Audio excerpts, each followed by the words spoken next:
This door here is to my home office, and the issue that it has really drives me nuts. It will just kind of slowly over time open up, or I guess close.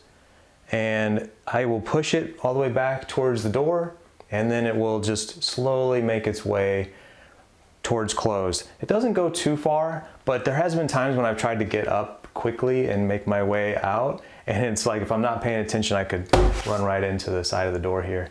This one is a pretty easy fix, at least I think it is, and I've used this method in the past. It's just removing one of the pins, putting a little bit of a bend into it, and then it's just enough friction that it keeps that door in place.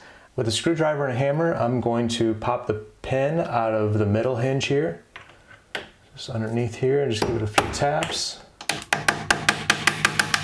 Got it started there, and I can just kind of finish it like this. It should be loose enough to just pull right out. There it is. Hopefully you can see that it's pretty straight and oily. I'm gonna go outside, it's a beautiful day, and give it a little tap just to put a little bit of a bend in it, just enough friction so that the door will hopefully stay put whenever it's against the wall. Okay, now with that little bit of a bend in the hinge pin, we'll just put it back in place. Let it slide down, tap it in with a hammer. Let's see how it does.